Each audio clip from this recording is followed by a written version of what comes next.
Hey guys, welcome back to the Adobe Live YouTube channel. My name is Jacob, or better known as by Jacob Paris. I'm a freelance designer and full-time content creator, and I've partnered with Adobe on an 8-part series teaching you everything you need to know about turning your digital design into real tangible items with Adobe Fresco and Illustrator. Over the next few weeks, we'll cover how to grab inspiration, creating characters, producing merchandise, and everything in between. Today's episode, we're starting with the basics, and that is identifying what products fit your style, as well as the concept of reusing design assets over multiple products, and the best way to implement these designs into those products. So enough intros, let's jump into it.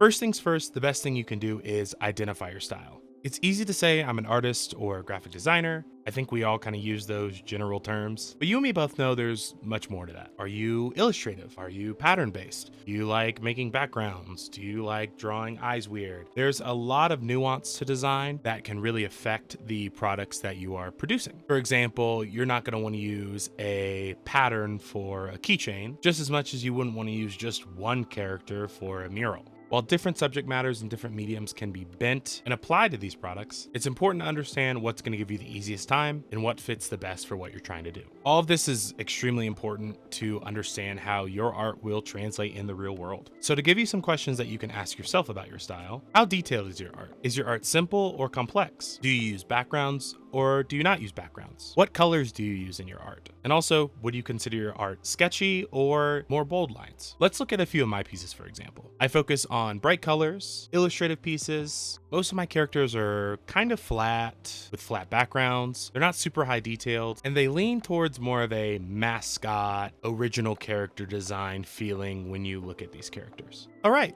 Now that we've established the artistic qualities behind our style, it's time to look at inspiration. I love using Behance for product inspiration just because it's so diverse, and there's no shortage of amazing artists that are doing some of the wackiest stuff. I really love it. For me, this is a really easy way to start getting into the creative headspace, and it can start from something as simple as seeing a product that someone else has made and wanting to buy it or just admiring it a lot. So really, one of the easiest ways that you can gather this information is just by searching up what you're looking for. So in this case, I'll look up sticker design. And here we have a few options. So looking through, you can kind of just click through some portfolios and see what catches your eye. So for me, I love how this looks. So I will just take a screenshot and that'll save on my desktop. And I like to just do this because it gives me a bit of an idea of what type of products I would like to make and how exactly I'd want to approach them. Another piece of merch I could look up is poster design.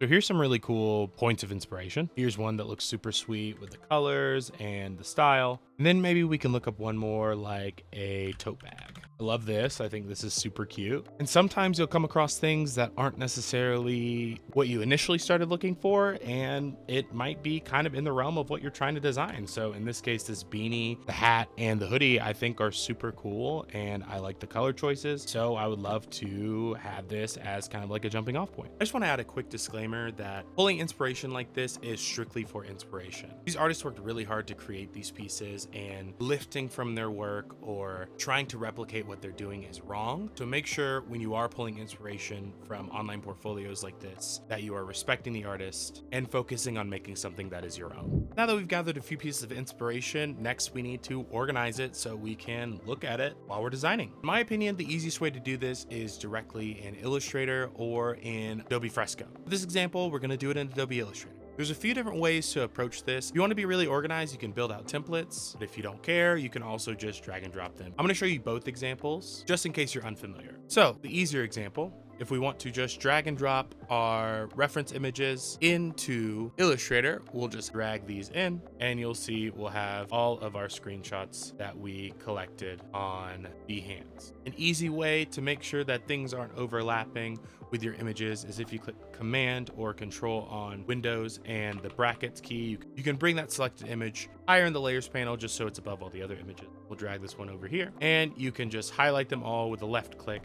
Click Command G, and now you have your inspiration board. You can also go over to your layers panel And if you really want to, just so it doesn't get messed with, you can lock that layer so it is safe. Now for a bit more difficult way, but one that in my opinion is a bit more organized and I enjoy, we can just open up a new artboard here. You have an option here where you can turn on view and rulers, and you can show your rulers, and click on your three dots down here on the edit toolbar, click on this rectangular grid tool. I like to use this a lot for mood boards just because, again, it keeps it more organized and it just is kind of aesthetically pleasing to me. I don't know. So here we have 1, 2, 3, 4, 5, 6 reference photos. So what we're going to do is shift and click and hold, and while still holding shift, while still left clicking but not holding shift, we can use the arrow keys to change the amount of columns and rows in our grid. In this case, we're wanting a 3x3. The holding shift, this just makes sure that the grid is even on both sides. It's a perfect square.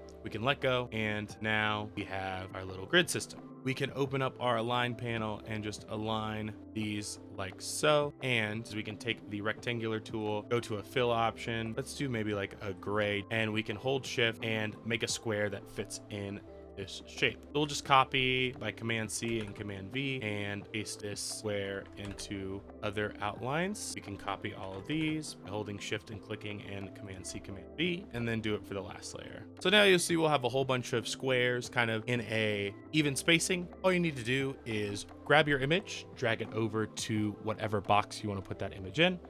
Make sure you're clicking on it and click arrange, send to back, shift click your box, right click, and click make clipping mask. And then it puts your image in the box that you want to use. If you want to change how the image is oriented in the clipping mask, all you have to do is double click and drag the image however you'd like, and then it's within the clipping mask. I'm going to do this a few more times just so the artboard is fully filled. All right, and now we pretty much have our inspiration organized in 2 different ways. We can delete these squares if we want to and get rid of this grid just so they're not in the way. I'll also make this grid available down in the link below if you want to use it yourself. It's really easy to make yourself, but I totally understand if you want to save some time. Finally, now that we've gathered our inspiration and kind of got ourselves in the creative flow and established our style and kind of started thinking about what would work best for products for our style, we can start brainstorming what we want to create. An important thing to remember is there are really no bad ideas during the brainstorming process, so kind of just write down whatever you're thinking. So in my case, seeing this little cute out of office bag for some reason with the wine made me think of like a bakery. So maybe something like some baked goods characters, and we'll put a little alley like this.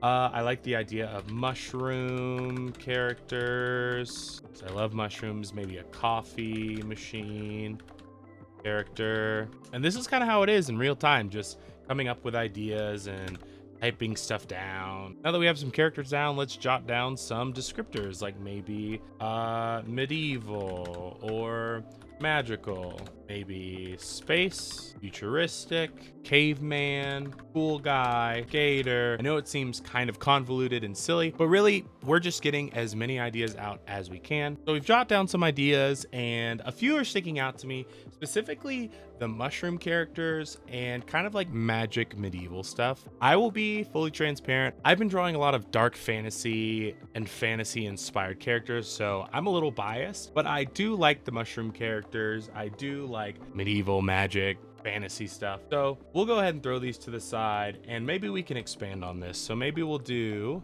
something like 3 mushroom characters that all have magical powers in a fantasy or D&D inspired world. And now we kind of have like a general idea of what we're designing. Obviously this is super crude and that's what it's meant to be.